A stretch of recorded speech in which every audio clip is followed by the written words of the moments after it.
كالريح قوية شبت كالنار وضية هبت كالريح قوية شبت كالنار وضية سارت بالعزم فتية طارت كالصقر أبية.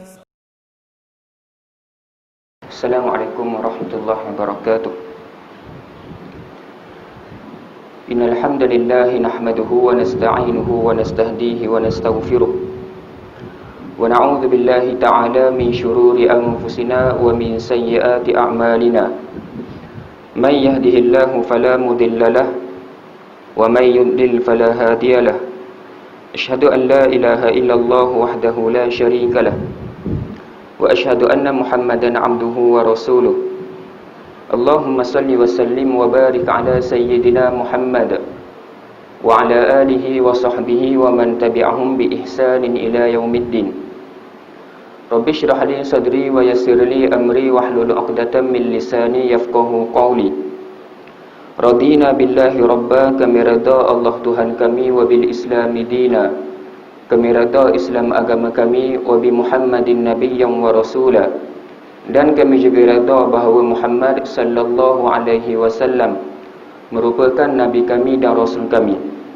Yang dihormati tuan pengurusi surau, hak mana tahu pengurusi nak kenal sekali? Mana budak ni? Tuan pengurusi. Ayah tua Mak Zuki ke siapa hak jemput saya tu? Ayah tua.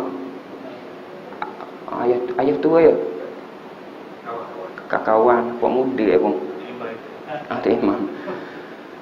Ahli jawatan kuasa surau, para imam, para bilal, ahli jemaah sekalian, alhamdulillah setinggi-tinggi syukur kepada Allah Subhanahu wa taala kerana Allah telah mengizinkan kita untuk kita duduk di rumah Allah Subhanahu wa taala setelah sekian lama kita terhenti daripada datang ke surau dan masjid disebabkan COVID-19. Jadi malam ni saya tidak berhajat untuk ulah tentang virus kita tu. Dengar semua dah dalam TV, ustaz-ustaz ulah, ahli politik ulah, doktor ulah, macam-macam dah kita dengar. Jadi saya tak mau cakap bab COVID-19, semua tahu belaka dah. Kalau saya tanya hari ni kes berapa, mesti tahu. Hari ni berapa kes? Saya tanya tak mau ngatuk ya, nampak tidur. Berapa kes hari ni? Terengganu ada 3 kes yang terbaru. Terengganu yang terbaru ada 3 kes, Jakit dengan isteri dia dan anak dia. Dia balik dari luar negara. Moga-moga COVID-19 ni cepat-cepat hilang. Okey, saya biasanya kalau saya kuliah mula-mula mari surau mana-mana, masjid mana-mana pun, biasanya kalau mula-mula mari saya akan bawa tajuk hari kiamat, permulaan. Biasanya gitu. Nak habis tajuk tu saya akan terang tentang tanda kecil kiamat, tanda besar kiamat, ada 10 tanda.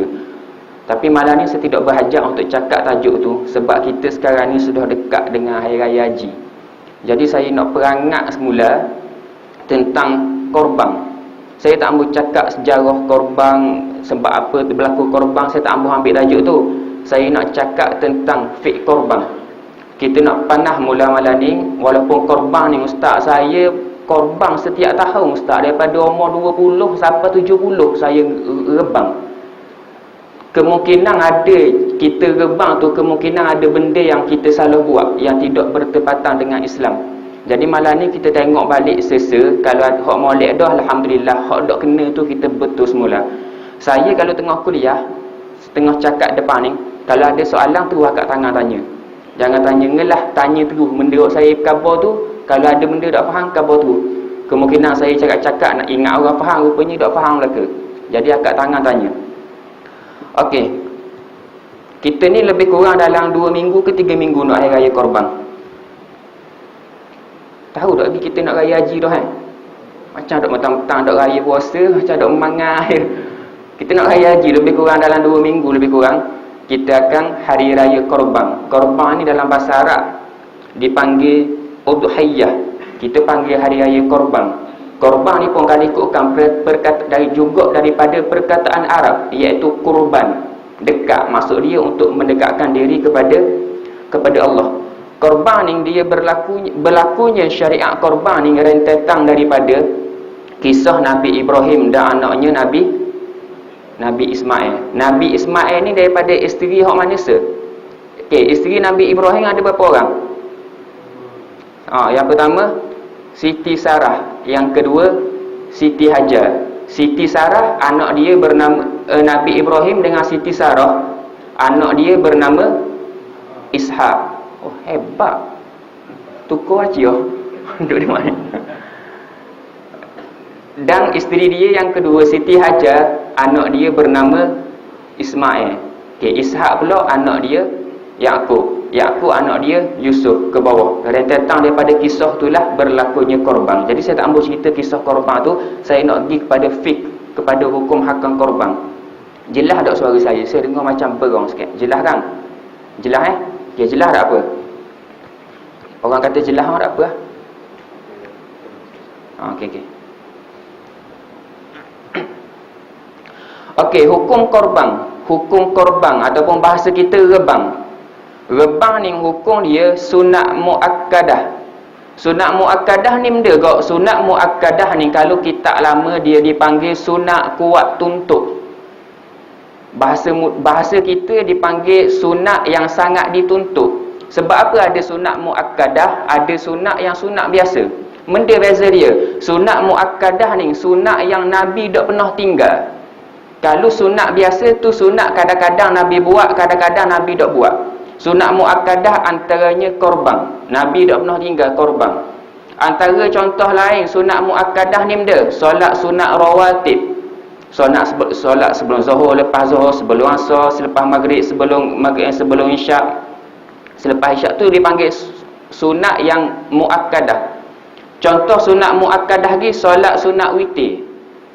Solat sunat sebelum kita tidur. Orang biasanya solat sunat witir ni bulan Ramadan sahaja. Sedangkan sunat muakkad, solat sunat witir ni bukan hanya di bulan Ramadan, tapi setiap hari. Sekarang ni kita buat tak solat sunat witir? Okey, jawab dalam hati. Jawab kuat kan malu. Termasuk saya sendiri, tak buat juga. Contoh lain solat sunat sunat muakkad ni solat sunat duha. Jadi perbanyakkan buat yang benda yang sunat muakkad. Jadi korban ni dipanggil sunat muakkadah di sisi mazhab Syafi'i. Bermakna kita sangat-sangat dituntut untuk berkorban, untuk rebang. Di sisi mazhab Hanafi, korban ni wajib. Kita mazhab Syafi'i mujur sunat muakkadah. Kalau mazhab kita ni wajib korban kita setiap tahun. Selamat kita Allah Ustaz mujur saya mazhab Syafi'i. Alhamdulillah. Kalau mazhab Hanafi kena rebang setiap tahun. Okey, itu di sisi mazhab Hanafi. Korban ni juga dia boleh menjadi wajib ke atas kita. Wajib apabila gana? Apabila kita bernazar jadi wajib. Nazar ni dia ada dua. Yang pertama nazar mutlak, yang kedua nazar muqayyad. Nazar mutlak macam mana? Tiba-tiba kita kata, sekarang ni kita kata, saya nak ajar, tak apa, saya beri lafaz contoh. Wajib ke atas aku rebang tahun ni, jadi wajib. Kita sebut gitu. Tu dipanggil nazar mutlak. Sebab apa mutlak? Kita sebut tu mewajibkan sesuatu amalan. Kalau nazar muqayyad, kita mewajibkan sesuatu amalan, tapi kita kaitkan dengan sesuatu. Contoh, kalau aku baik kanser tahun ni, wajib ke atas aku rebang, maka korban bagi dia jadi wajib. Kalau aku kahwin yang kedua tahun ni, wajib ke atas aku korban. Siapa yang nak kahwin dua, nazar cepat-cepat. Mana tahu kalau nazar dia cepat kahwin dua. Tu contoh, jadi wajib. Dan Ustaz, benda beza korban sunat dengan korban wajib. Lepas kita rebang, yang korban biasa, korban sunat, dan kita, ada juga orang korban wajib. Beza tu dia benda. Lepas meleh, benda beza dia. Siapa tahu? Dia jadi gana daging tu. Ustaz, kalau korban sunat, daging tu jadi warna merah. Kalau korban nazar jadi warna kuning. Tu tak sabar tak? Siapa tahu? Kalau korban sunat biasa, daging tu kita boleh makan ke tak? Boleh. Tapi kalau korban wajib, korban nazar, maka kita haram makan daging tu. Ustaz, kita tahu seumur dah benda ni Ustaz. Saya khabar dah tak jadi kan kita nak perangat mula. Benda yang kita dah ingat. Orang tahu belaka dah. Ingat, korban wajib, korban nazar, kita haram makan, termasuk orang di bawah tanggungan kita haram makan. Semua kena sedekah. Benda lagi, korban yang macam mana lagi yang kita tak boleh makan daging itu? Korban yang diwasiatkan oleh si mati. Mak kita sebelum meninggal, awang, kalau mak mati tahun ni, tolong rebang ke mak deh, kita pun korban atas nama mak kita. Hak tu kita juga haram makan. Haram makan daging tu. Ingat, korban untuk orang yang sudah meninggal hanya sah untuk wasiat sahaja. Jika tidak wasiat, tidak sah korban untuk orang meninggal. Mak kita mati dah, ayah kita mati dah, kita tak boleh buat korban untuk mak ayah kita. Haram. Tidak sah. Dah gana ustaz, kalau kita nak ubi dia dapat pahala, kita buat korban untuk kita, tapi kita niat pahala untuk mereka. Hak tu boleh. Tapi korban atas nama dia terus, hak tu mandatory tak boleh. Okey, faham tak? Okey, masa berkorban, saya laju-laju kalau ikut korban ni kena 2 kali kuliah insya-Allah, dan sebab isyak kena berhenti SOP ya. Ke sini boleh berhenti lewat? Boleh? Ustaz boleh ustaz, kalau orang mari takat ustaz dah kena. Orang nak jemaah dak ayah, saya boleh jawab jemaah yang suruh. Okey, masa berkorban, kita korban boleh melih lembu start dengan 10 Zulhijjah, 11, 12, 13. Tu masa berkorban. Tapi pukul berapa kita boleh berkorban? Pukul berapa kita boleh start melih lembu? Pukul 6.30 pagi contohnya, boleh tak pergi melih? Hari raya pertama, pukul 6.30 boleh tak pergi melih? Boleh ke tak? Saya tanya, ada khabar. Minta maaf saya banyak tanya sikit sebab kita nak panah. Boleh ke tak? Boleh ke tak kita nak melih lembu hari raya pertama tu sebelum mayang raya? Sebelum mayang raya. Boleh ke tak? Boleh. Pukul 6.30 kita melih. Boleh, tapi tak panggil korban, tapi panggil sembelihan biasa. Bila boleh start korban ni? Pada hari raya pertama selepas awal tu air. Tak ada harga lagi. Tak ada harga lagi. Allahuakbar. Saya biasa kuliah air tepeng. Air masak je ni. Ada tu. Dah buat riah. Allah. Tak maaf gogol jangan marah. Kalau marah saya pun sekali ni je jumpa, tak jumpa cari dah. Saya duduk tok Jember jauh. Orang jauh tak jumpa dah. Biar dekat pun jauh tu kira. Okey, kita start boleh berkorban. Waktu sah sembelih korban tu bila? Sekira-kira melepasi waktu solat 2 rakaat, khutbah 2 khutbah. Macam mana? Start subuh, contoh subuh habis pukul 7. Contoh, subuh habis pukul 7. Okey, sembahyang 2 rakaat apa minit? Kita letak 3 minit. 5 minit yang mudah. Khutbah, 2 khutbah berapa minit? Kita letak 5 minit juga. Musim Covid kan pendek. Bermakna sah buat korban bermula pukul 7.10. Pukul 7, 5 minit tidak sah korban. Tu dipanggil sembelihan biasa.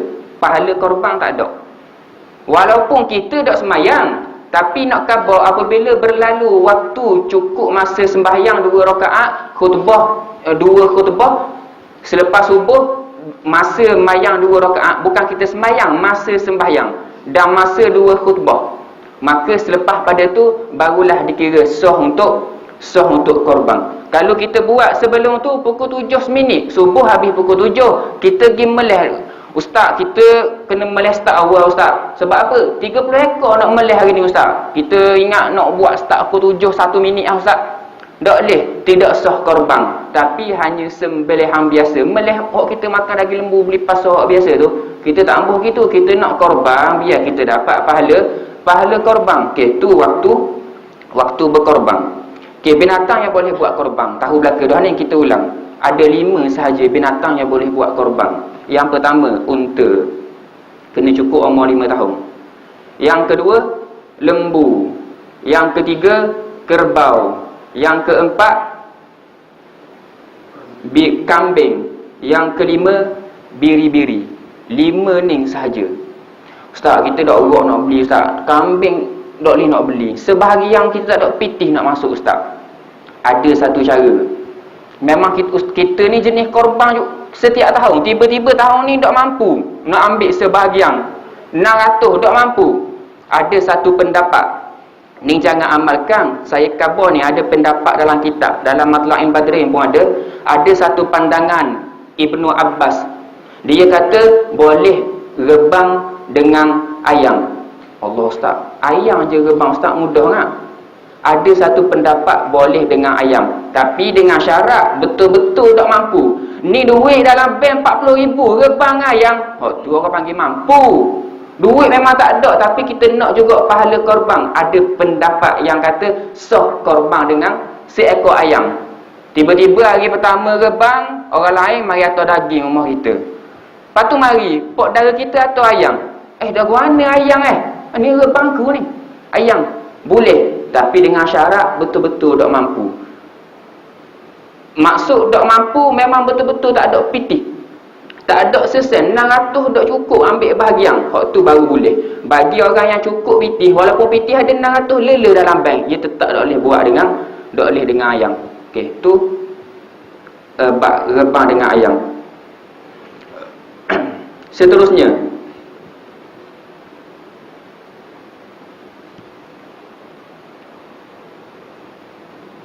jenis binatang yang tak boleh buat korban. Okey, ingat, korban ni dia tidak sama dengan sembelihan.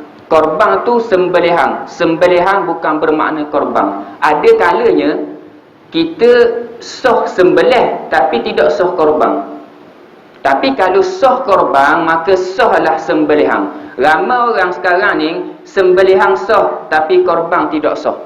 Jadi kita kena tengok molek ni. Okay, yang pertama, lembu ataupun binatang korban yang buta sebelah atau dua belah. Hak tu tidak sah untuk dibuat korban. Yang kedua, binatang yang terlalu kuruh, tulang saja. Sepeluh sikit malam ni.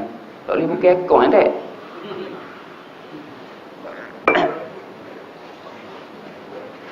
Tak suruh buka. Saya tak suruh buka, saya cover peluh je. Tak apa. Buka kipas tu dulu. Kipas gasih. Allah, terbang pas kerut tukang ceramah terbang ni. Okey, yang kedua, binatang yang terlalu kuruh, tidak sah dibuat korban. Tapi kalau sembelihan biasa sah.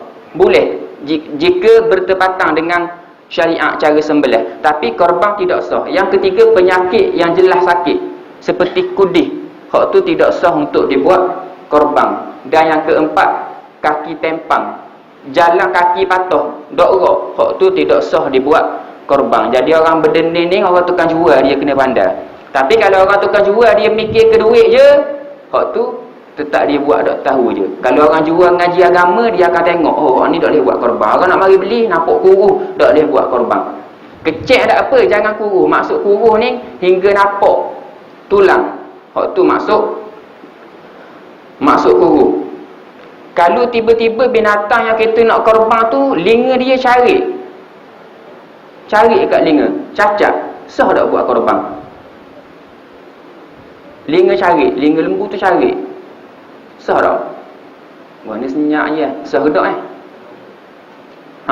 cacat, dia kecacatan pada lembu tidak sah buat korban. Tapi kalau linga carik sikit tu sah, tapi makruh, elakkan.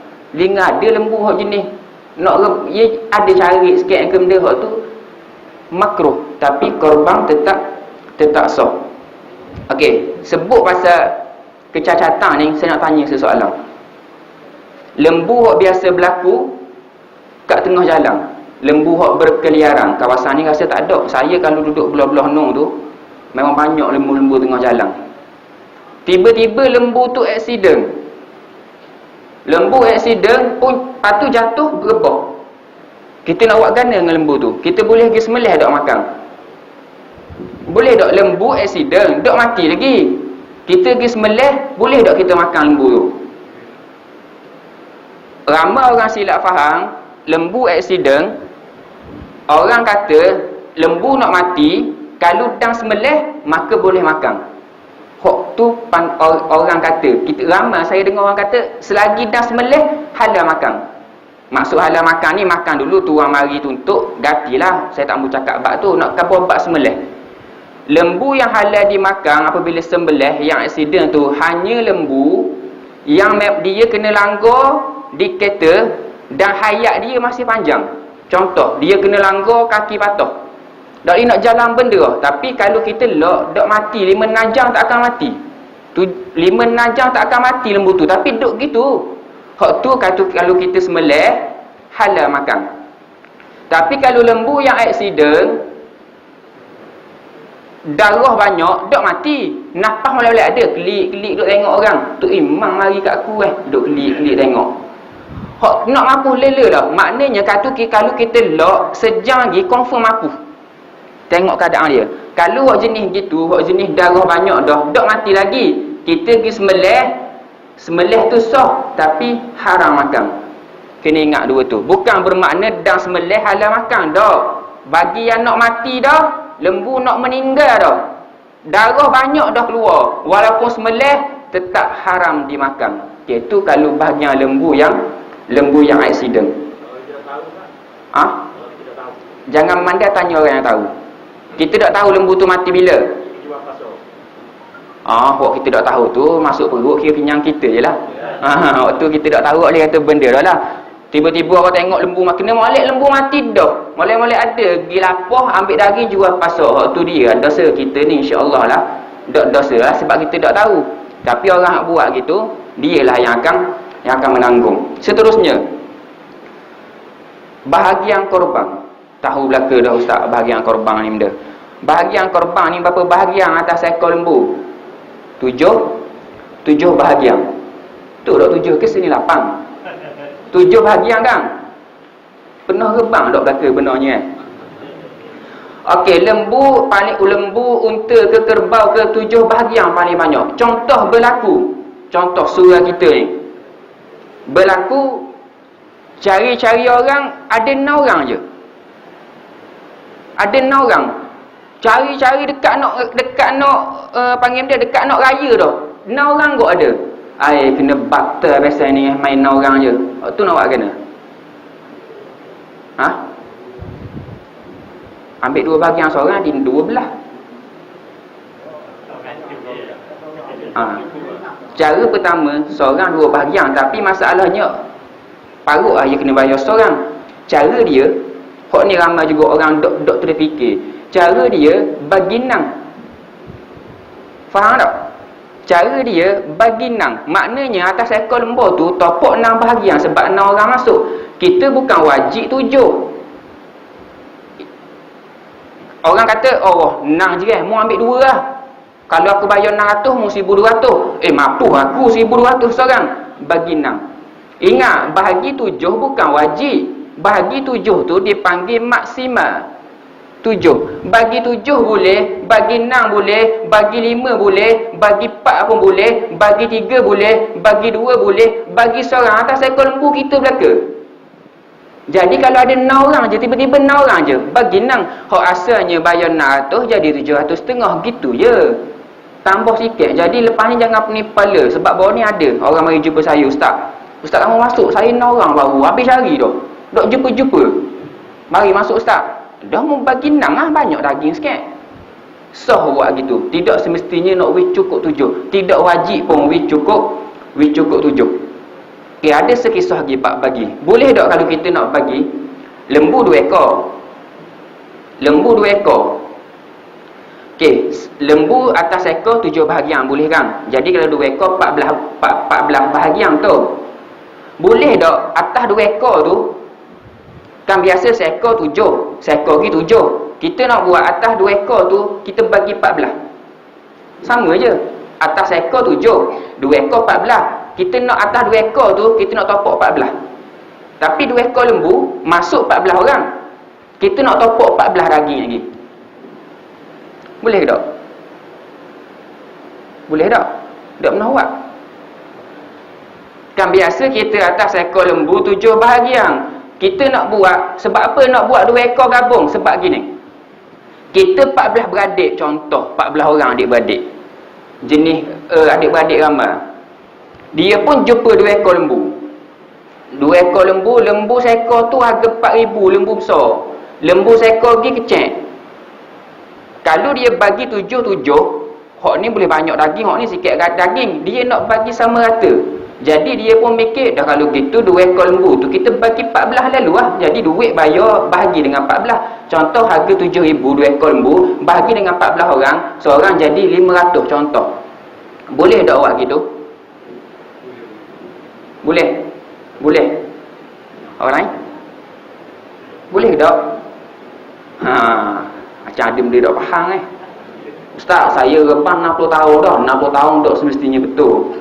Ingat, kita tidak boleh bagi, kita wajib bagi atas ekor lembu 7, dan 7 orang tu kena takyin lembu mana.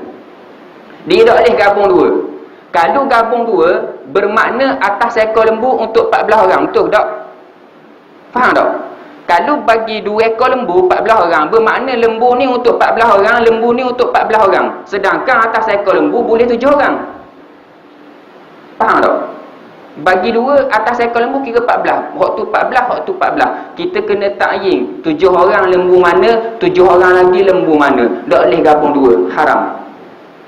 Ingat baik tu, jangan lepas ni kita bagi 14 2 ekor lembu biasa banyak bayar, tak boleh. Walau tak kira lembu besar, mu lembu besar, aku lembu kecil. Orang hak lembu kecil bayar sikit bahagian dia. Tapi tak boleh bagi gabung 2 ekor lembu tu. Dia kena seekor 7 orang, seekor 7 orang. Tak boleh gabung 2 bahagi 14. Ataupun gabung 3 ekor lembu bahagi 21. Tidak boleh buat gitu. Kita kena tentukan yang mana.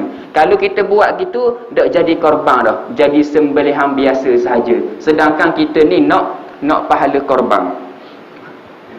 Okey, faham Pak tu Okey, seterusnya. Bab korban dan akikah. Biasa masuk musim korban ni, ramailah orang pakak nak buat ngekah. Padahal ngekah ni, akikah ni dia sepanjang tahun, tiba-tiba nak buat musim hak korban juga. Tak tahu buat apa. Jadi adat kita tu. Daripada buat ngekah, baik buat korban ngekah lain kali. Tapi kalau nak buat juga, dak haram, dak dosa, boleh. Saya nak tanya, boleh tak kita nak buat bahagian pertama korban, bahagian kedua akikah, bahagian ketiga korban dan akikah, bahagian keempat korban, bahagian kelima korban dan akikah, bahagian keenam korban, bahagian ketujuh korban dan akikah? Sah tak?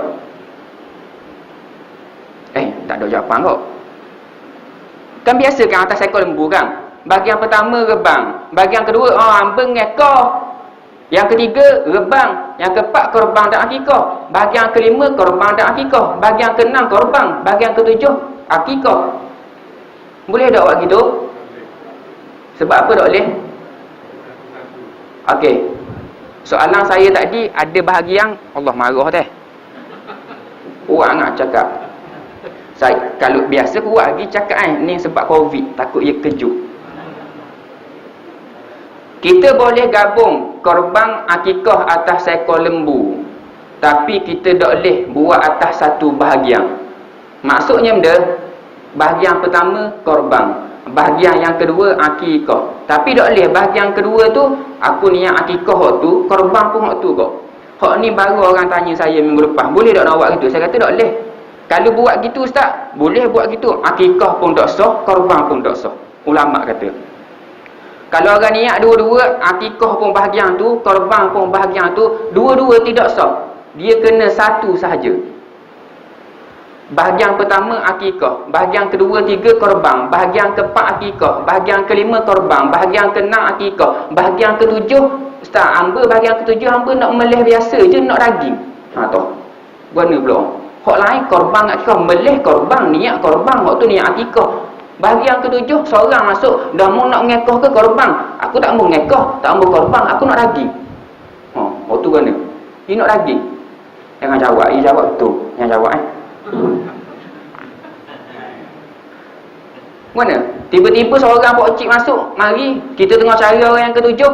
Aku nak masuk. Mu nak masuk benda? Aku nak daging. Dia mu nak rebang tak? Ambuh rebang. Ngekah, ambuh kok. Dia mu nak benda? Apa kata dah nak daging kan? Tu kira mana? Jawablah.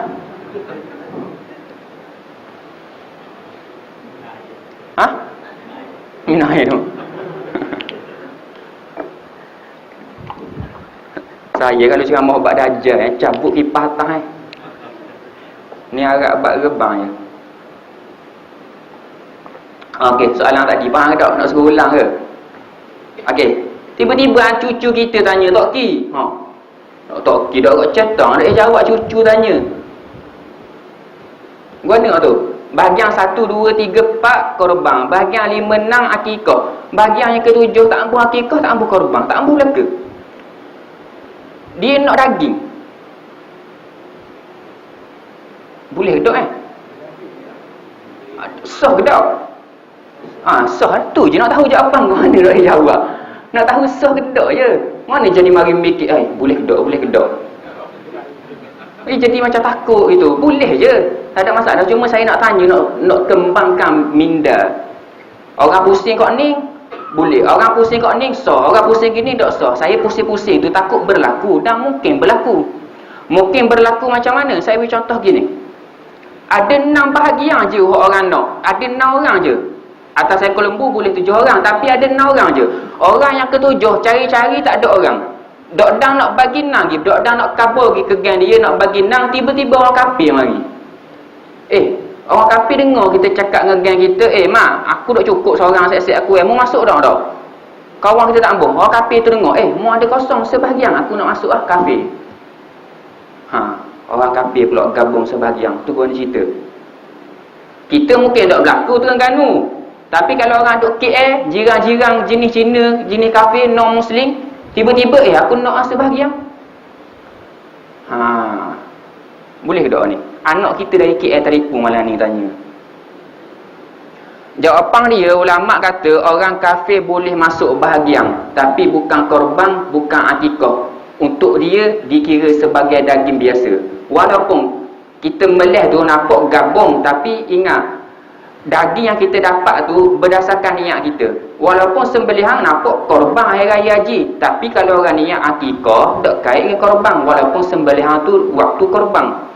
Orang yang niat korban jadi korban, orang yang niat akikah jadi akikah. Orang yang tak niat benda nak daging, dia jadi daging biasa.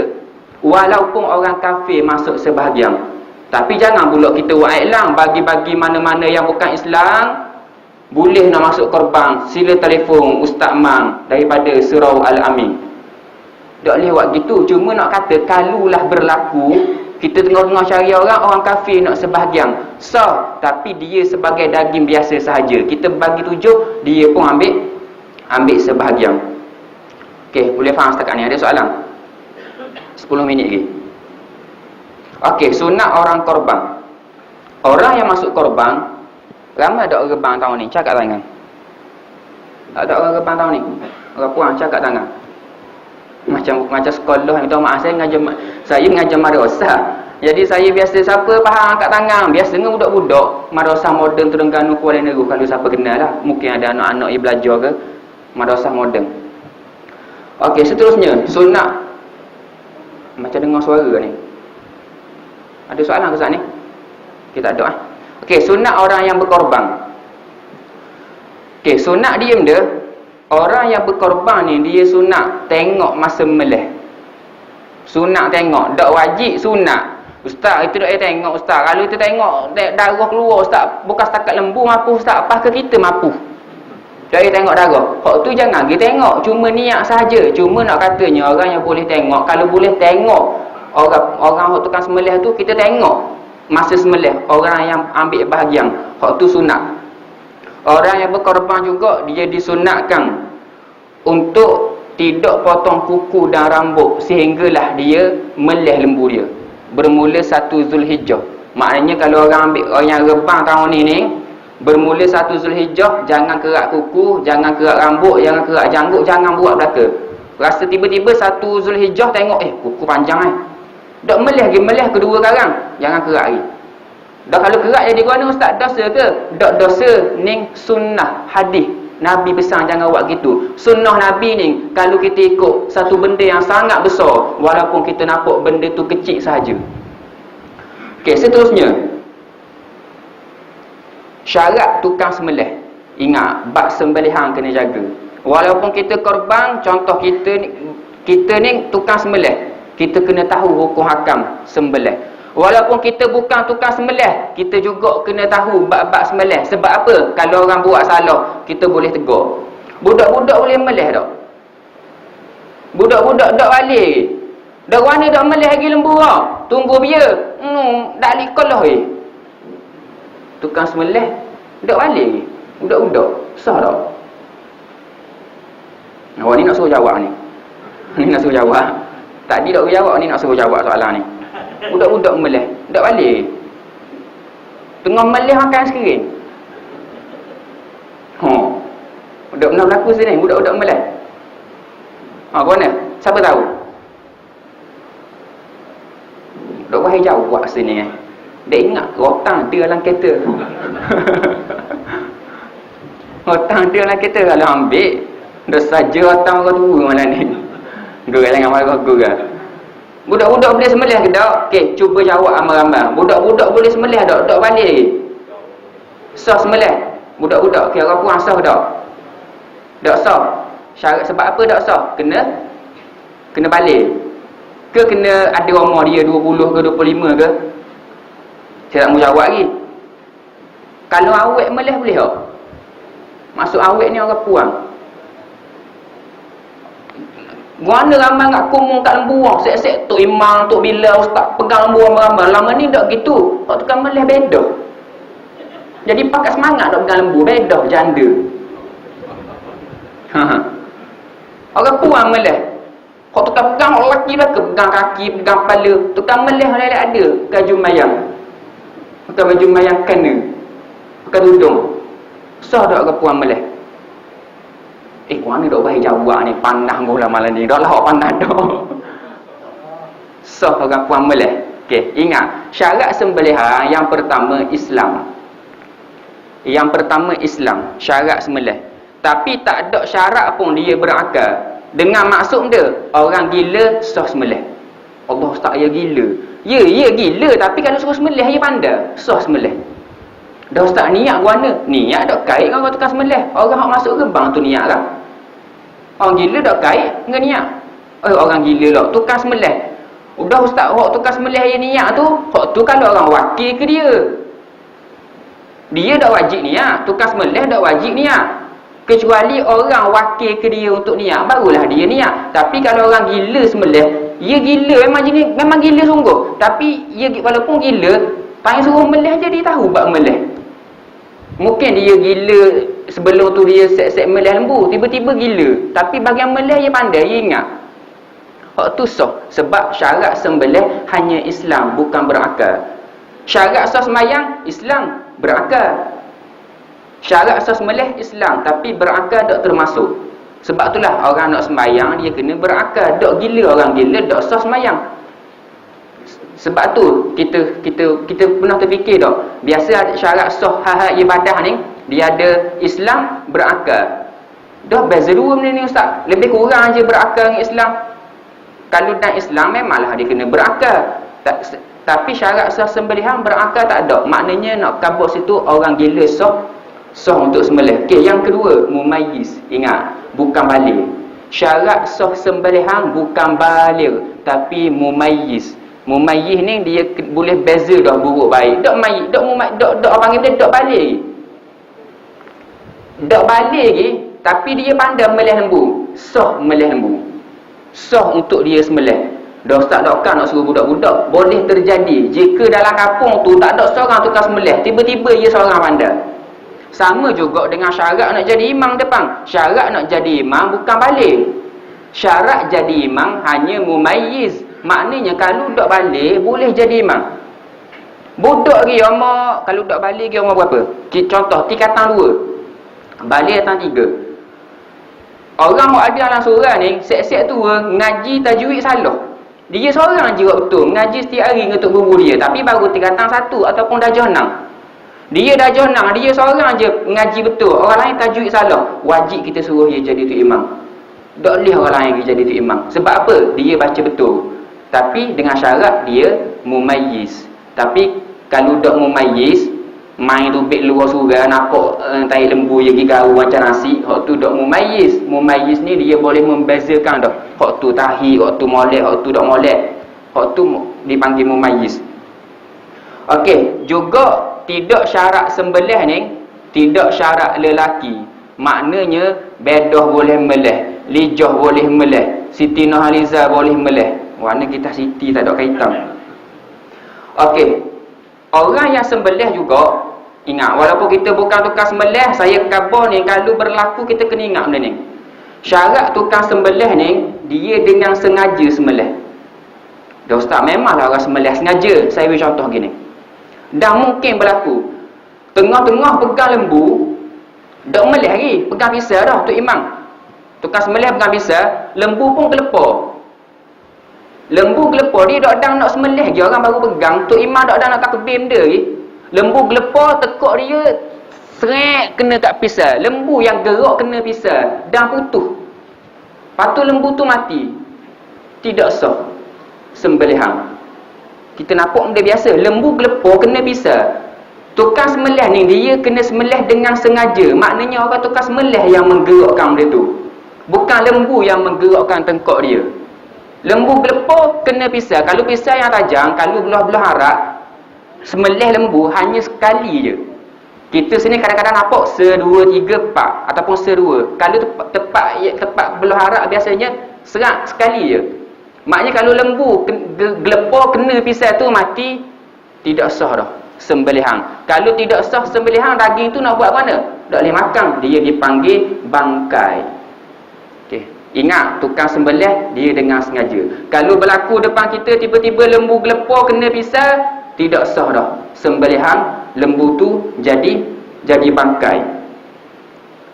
Seterusnya, upah kepada tukang melih dan tukang lapah. Hak ni isu 2-3 tahun ni. Tapi sekarang ni orang betul dah sikit-sikit. Sebelum ni tukang semelih, tukang lapah, tukang buat kerja, orang bagi upah daging korban kepada tukang semelih, bagi upah daging korban kepada tukang lapah. Haram perbuatan tu. Kita tak boleh bagi upah daging korban, tak boleh bagi upah, tak boleh jual beli, tak boleh tukar-tukar. Dah nak upah macam mana ustaz? Contoh daging korban berharga 620 sebahagian.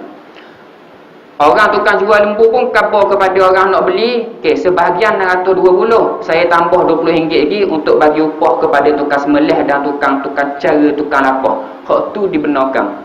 Tapi kalau ambil daging tu niat nak beri upah kepada dia, tidak dibenarkan dalam Islam.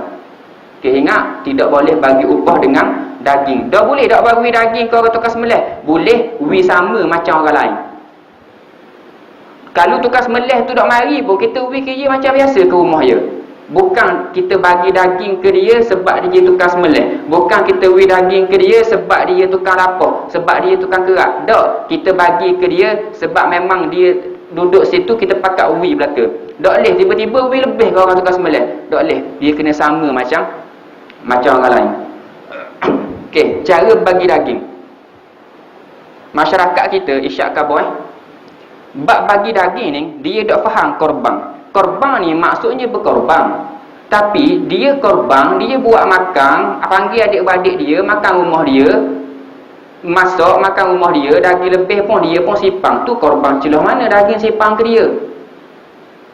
Ada juga orang sini korban, tapi dia sipang daging, sipang ke dalam peti dia buat makan. Boleh ke tak gitu? Baik tak ya korban, baik pergi beli daging je pasar. Ingat, korban ni ada 3 cara pembahagian dia.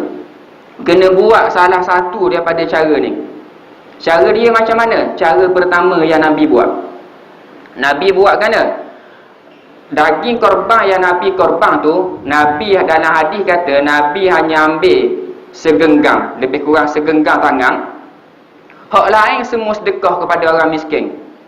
Semua sedekah kepada orang. Hak tu je hak kita makan. Hak tu yang terbaik. Siapa buat gitu setakat ni? Ambil sikit yang ke dia, hak lain bagi belaka. Ada ramai. Hak ramainya ia tetap makan rumah dia. Hak tu baru berkorban. Baru korban nak dekat kepada Allah. Tapi daging bahan ke dia belaka, korban dia tu beli daging pasar lah.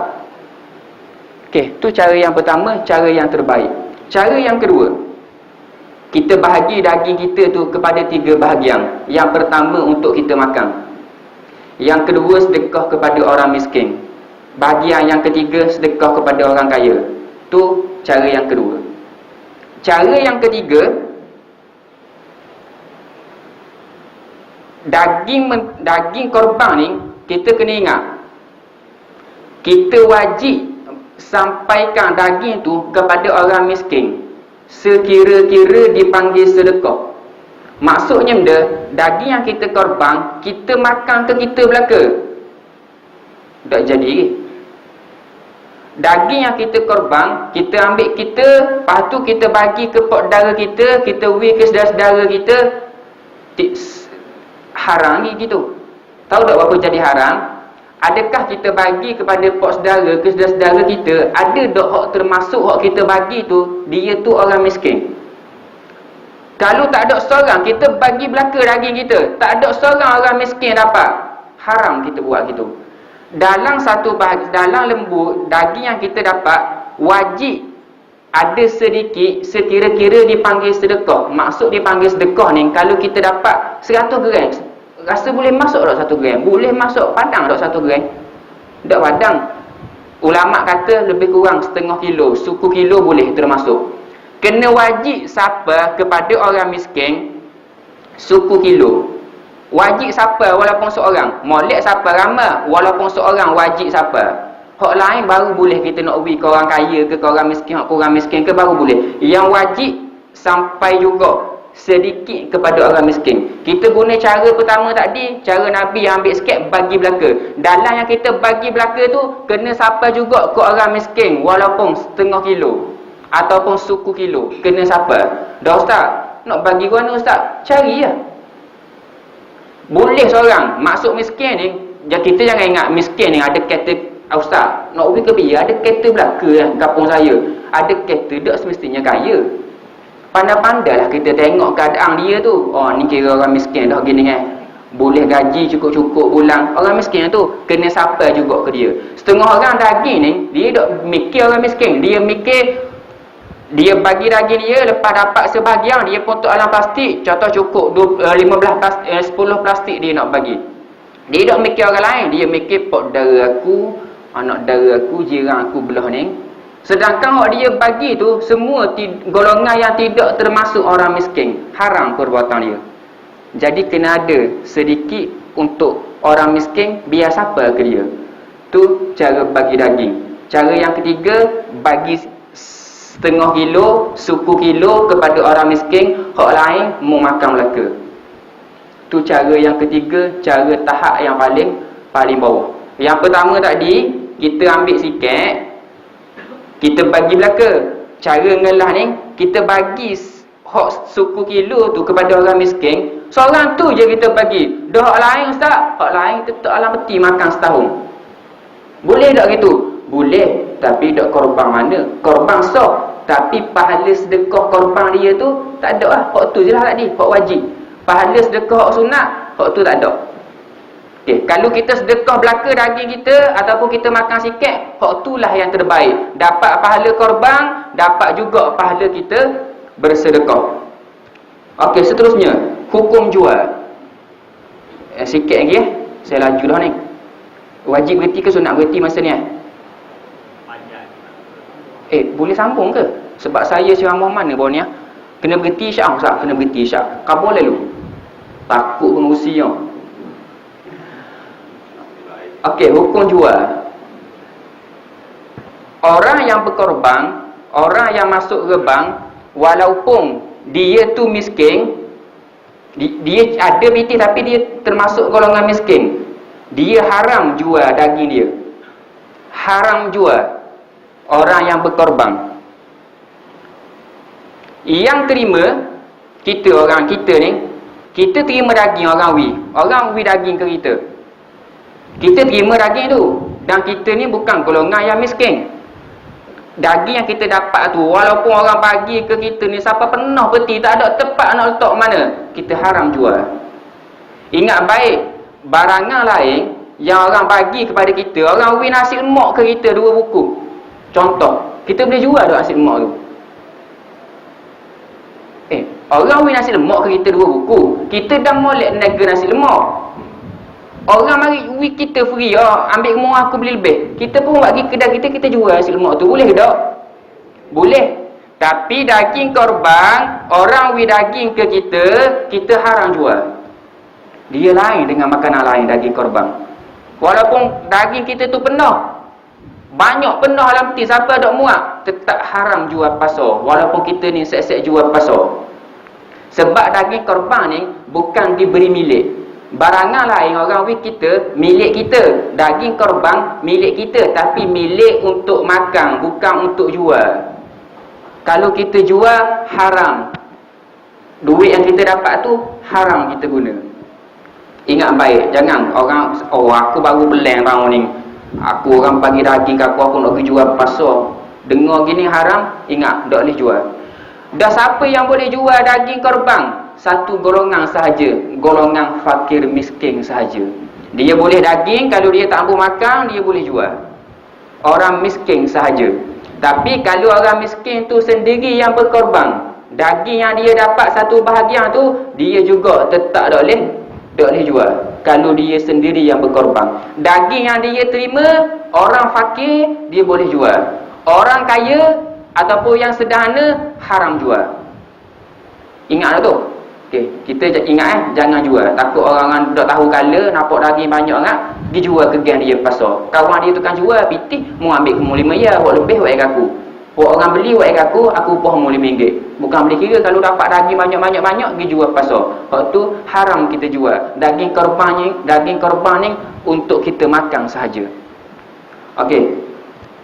Sikit lagi saya sambung. Bab takbir pada hari raya korban. Hak ni empat cegah. Apabila masuk 8 Zulhijjah, 9 Zulhijjah, start dah gih. Biasa surah sejid lah. Takbir dah lagi kita, takbir dah lagi. Start takbir hari raya haji, takbir Allahu Akbar, Allah. Takbir tu lah. Bermula bila? Bermula 9 Zulhijjah. Hari puasa sunat kita tu pada waktu bila? Waktu subuh. Jadi tu imam lepas subuh tu boleh takbir dah pada 9 Zulhijjah. Habis bila? Start dengan 9, 10, 11, 12, 13, habis pada waktu asar. Asar boleh takbir lagi. Masuk maghrib, habis dah waktu sunat untuk takbir.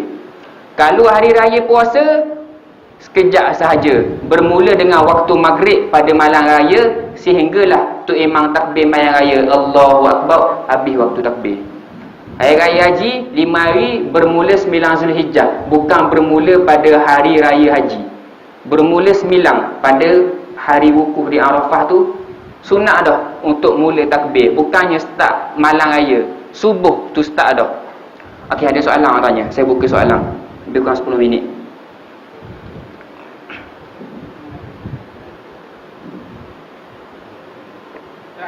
Ya. Kita tengok amalan kita dah. Ada malam raya tu, surah-surah apa ikut takbir tu. Malam raya, orang yang raya Aidilfitri kan. Lepas tu asar kata apa? Esok kan tu hari raya tahun pun ada kan. Dah belajar tu. Tu imam buat tu. Tu imam pula. Makna serah. Memang kita kata dosa tak? Biasa orang kata dosa tak? Tak boleh dosa ke? Ia bukan masalah dosa. Dosa ni masalah sunnah. Masalah yang Nabi ajar. Hari raya Aidilfitri hanya pada waktu maghrib, bermula maghrib lah puasa tu, malam raya, sehingga esok kan sampai tu imam takbir malam raya. Sebab itulah sebelum malam raya orang takbir kan. Start takbir tu, habis khutbah, habis. Tidak disunatkan dah untuk takbir. Ustaz, buat apa tak sunat ustaz? Tengah takbir sebut nama Allah. Saya beri contoh gini. Kita rokok. Nabi ajar bacaan dalam rokok benda.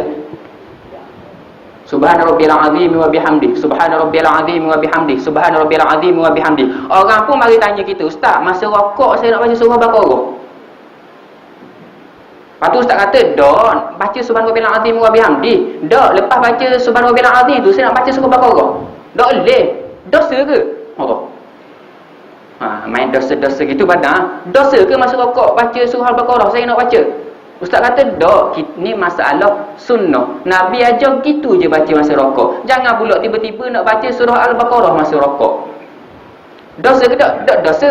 Begitu juga bab takbir. Dah ustaz, dosa ke takbir air raya puasa, air raya ketiga kita nak takbir, dosa ke? Kalau main dosa gitu, mungkin duduk dalam rumah seorang, duduk tidur 24 jam tak payah bangun-bangun. Dosa ke tak? Tak dosa. Apa dah buat gitu? Okay, faham tak? Okay, ada soalan lagi. Okay, jadi pada takbir tu, kalau nampak tu imam takbir, Hari raya pertama waktu zuhur hari takbir. Bangun seorang, cabut piah, tapung muka. Okey, tegur aja. Jangan buat gitu. Tegur selepas habis takbir. Ataupun tengah dia takbir, habis dah waktu takbir ni, dak sunat dah. Kabur gitu. Tapi biasa tu imam ni bekeng, orang tegur sikit tengok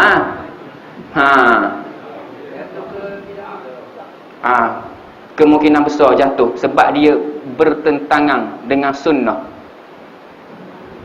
Panjang pula kan bab bid'ah orang tu kan. Kau ngacuk aku lain-lain macam pula. Yang tak tahu tu tak salah, tapi yang tahu wajib khabar. Yang tak tahu tak salah. Tu imam tak tahu. Nak buat mana dia tak tahu, tak sampai ilmu tu ke dia. Tapi orang lain kena khabar ke dia. Dan perbuatan dia tu tak jadi dosa pun, tak jadi bid'ah pun kalau tak tahu. Benda yang tak tahu jahil. Tapi kalau dia jahil sebab dia malah ngaji, hak tu salah dia. Payah orang ngajar lagi, dia orang ngajar lagi. Buat benda salah, orang ngajar lagi, tu salah dia. Tak kira lah bab takbir ke bab lain ke, kalau kejahilan dia sebab memang dia ni tengah belajar tapi tak masuk lagi ilmu tu, dia tak tahu tu dah apa. Macam gini, saya beri contoh gini. Orang yang baca Quran salah, tajwid salah, tapi dalam keadaan dia ni tengah belajar ngaji. Memang setiap hari, setiap minggu, hari Selasa, Rabu, Khamis dia belajar ngaji. Dia pun balik rumah dia mengaji seorang. Salah baca. Tak dosa. Sebab apa? Dalam keadaan dia belajar. Tapi kalau orang sini tak pergi belajar pun, dia baca salah, dia tak pergi belajar. Dia pun baca Quran seorang. Dia dosa baca salah. Sebab apa? Dalam keadaan dia tak belajar. Tu je beza dia. Jadi kalau kita salah buat satu perkara, dalam keadaan memang kita tengah belajar dan ilmu tu kita jahil, kita tak tahu, hak tu tak dosa dah. Walaupun kita buat benda tu salah. Tapi kalau orang sini tak cara ke surau masjid, tak pergi belajar agama, tak cara bab agama, tak cari makan siang malam, dia salah buat dalam satu amal ibadah, mayang salah, dia berdosa dengan kesalahan dia. Sebab apa? Berdosa sebab dia tak belajar, bukan berdosa sebab dia tak tahu benda tu. Tapi kalau orang tengah belajar semua, setiap minggu kita dengar semua belajar bab mayang, belajar bab puasa, belajar bab ibadah, dia salah buat amalan tu. Tapi amalan tu hak dia belajar, dia tak, ustaz tak cover amalan dia salah, ataupun dia tak tanya pun, dia tak mari benda tu. Dengar ustaz ngajar, oh aku buat salah rupanya, dia pun betul. Hak sebelum tu dia buat, dia tak dosa. Sebab apa? Dalam keadaan dia belajar. Okey, ada soalan lagi? Dia kalau kita ta'yin, Jangan susah nak tu imam. kita ta'yin satu binatang, contohnya inilah binatang korban. Kita tak sebut dengan kalimat insya-Allah. Binatang tu dia akan jadi. Okey, dalam kitab kalau kita ta'yin, kita tentukan lembu ni aku nak buat rebang tahun ni. Ta'yin tu kan, lembu ni tu tunjuk lembu ni. Dalam kitab kata kalau memang niat kita memang nak buat lembu tu, memang kita betul-betul nak buat dalam hati kita, aku memang nak rebang lembu ni tahun ni, dia jadi nazar. Tapi kalau orang tanya kita, tak habis dia jawab. Orang tanya kita tu lembu nak buat benda, buat rebang, tu biasa, tak jadi nazar. Kita tentu lembu ni, kita tentukan, kita tengah bawa lembu. Orang pun tanya kita, Mang, lembu tu mau nak buat benda, nak buat rebang, jadi nazar. Nyanyi nak jawab ke mana? Cuma ulama ajar cara kita jawab, ini lembu korban sunat tambah belakang, ataupun ini lembu korban aku insya-Allah. Ulama ajar. Kalau kita ta'yin kata ni lembu korban aku, ada setengah kitab kata, memang ada kitab kata dikira nazar, tapi setengah kitab kata tak dikira lagi. Sebab adat kita di Malaysia ni, cuma kita nak kabur lembu ni aku nak buat rebang, bukannya kita nak nazar benda tu. Okey, faham? Allah. Tak apa tanya kan. Kalau saya salah kabur Sebab apa dengan kit itu menyebabkan jadi nazar dan tak boleh makan? Sebab apa dengan kit itu macam kecil lah sebenarnya.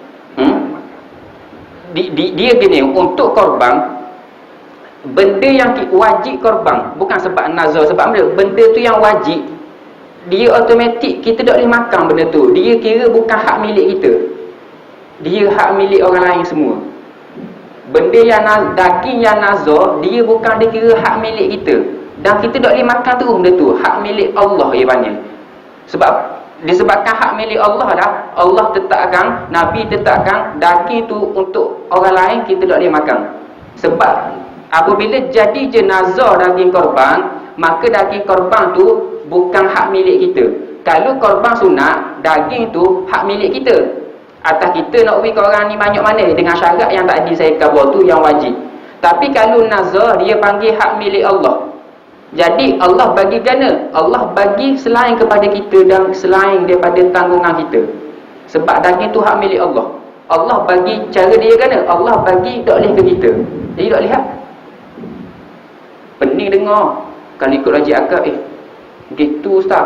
Memang gitu. Berapa mayang Zuhur 4 rakaat, dok 5. Kalau kita fikir agama. Ustaz, kita nak mayang 5 Zuhur berapa mayang 4 ustaz?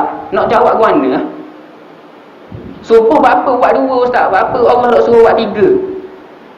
Kalau buat 3 jadi gana ustaz. Contoh, saya beri contoh. Maknanya ada benda agama ni memang kita nak fikir sebab apa. Tapi nas datang, Quran datang khabar gitu, kita kena ikut. Contoh kisah korban kita ni. Qala ya bunayya inni ara fil manam anni adbahuka fanzur madza tara. Qala ya abati fa'al ma tu'mar satajiduni insyaallahu minas sabirin. Nabi Ibrahim pergi jumpa Nabi Ismail, wahai anak kesayangan aku. Aku tengok dalam mimpi aku sembelihmu. Ara fil manam anni adbahuka fanzur madza tara. Menda pendapatmu? Nabi Ibrahim tanya Nabi Ismail, pendapatmu dia? Adakah Nabi Ismail jawab, dok sabah gitu nipu mainan tidur. Nabi Ismail jawab, if'al ma tu'mar. Buatlah apa yang diperintahkan Allah kepada kamu. Jadi benda agama ni kadang-kadang kita nak fikir dengan akal. Jadi yang tanya tadi tu bagus dah. Cuma nak fikir dengan akal. Nabi cuma kata yang nazar ia jadi korban wajib, maka daging tu tuang yang korban tak boleh makan, tanggungan dia pun tak boleh makan. Selagi yang wasiat tadi. Kalau ikut kes yang lebih kecil bab wasiat tadi, lebih kecil lagi. Hak ni nazar jadi korban wajib. Kalau yang wasiat tadi tu, yang mak kita wasiat, kita korban, kita pun haram makan daging korban yang orang wasiat. Hak tu juga haram makan. Kita haram makan, orang di bawah tanggungan kita haram makan. Kalau kita fikir, apa jadi haram makan? Tu orang mati dah. Kita korban atas untuk dia. Dia mati dah. Kita nak juga daging korban atas mak kita. Tapi haram makan. Kalau ikut logik akal, tak sabar. Tapi untuk wasiat, memang tak boleh makan. Okey, tu je saya boleh jawab. Mungkin boleh tanya ustaz lain ya. Okey, sama-sama. Mungkin ustaz lain ada jawapan dia yang lebih, orang panggil dia lebih jelas lagi. Setakat yang saya tu je. Kalau ada salah boleh tegur saya. Okey, ada soalan ni. Ni bukan tak mau tanya soalan, sebab tengok jam dekat pukul 9.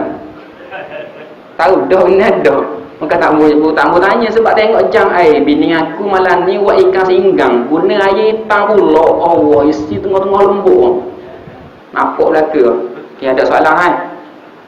Tak jumpa dah lepas ni. Tak ada Ni macam boleh rasa. Orang kata tu dah amalan saya tak tahu. Kita tu jangan belakang. Tu boleh tak? Semasa soleh. Tidak sengaja tak apa. Sengaja dia akak, serang dak utuh lagi. Saya ni sokok dulu. Sambung Hak tu tidak sah. Tengah-tengah sembelih, lembu lepas cabut, segera letak. Hak tu boleh. Sengaja tak boleh. Putus dulu orang mereh, orang alkohol tak putus lagi. Sembang dulu, lembu duduk lepas sembang dulu.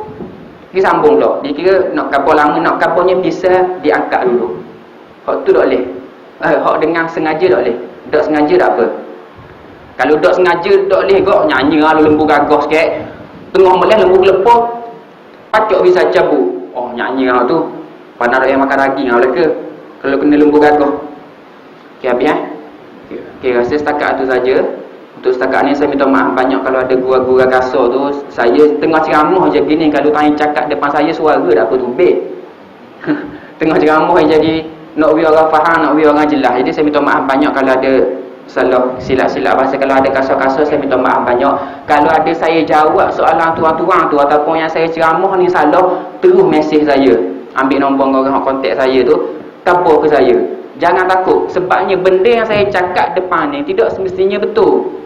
Ustaz bukan semuanya betul. Benda yang salah, tegur saya akan perbetul, saya ceramah tempat lain, saya tak akan jadi salah dah benda tu. Jadi kalau ada salah, tolong betulkan saya, tolong mesej saya, kabur ke saya, ataupun jumpa saya kat lagi masa nak balik lagi. Asal sekadar tu saja. Aku liqauli hada wa astaghfirullahalazim li wa lakum. Assalamualaikum warahmatullahi. Bismillahirrahmanirrahim. Alhamdulillahirabbil alamin. Wassalatu wassalamu ala asyrafil anbiya'i wal mursalin wa ala alihi wa ashabihi ajma'in.